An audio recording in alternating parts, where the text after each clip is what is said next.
Hello, what's up mga kamani magnet? Alam nyo bang maaari kang yumaman gamit lamang ang mga dahon ng laurel?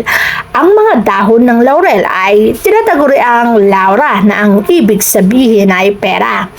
Maaari kang magsulat ng kahilingan mo sa mga papel at syempre, kapag nagsulat ka ng kahilingan, huwag mong sasambitin ang salitang sana.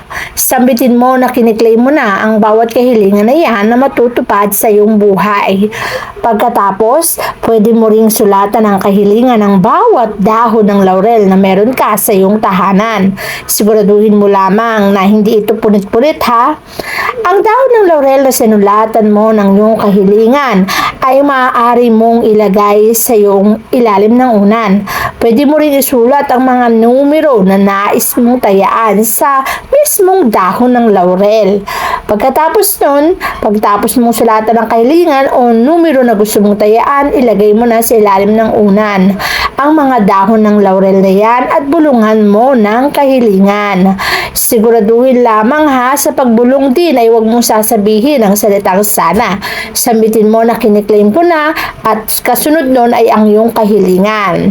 Siguradong sa bawat kahilingan na iyong ibubulong sa dahon ng laurel, ito'y magkakaroon ng katuparan.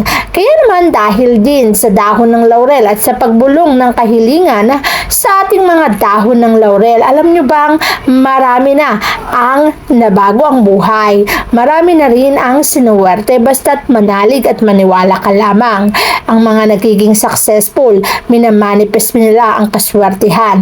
Ina-attract nila ang bagay na to, kaya naman nagaganap ito sa buhay nila. Sila ay sinuswerte at nagkakaroon ng katuparan at kaganapan ang bawat kahilingan na ibinubulong nila sa dahon ng laurel na yan. Kaya ang kasunod nito ay siksik-liglig at nag-uumapaw na swerte.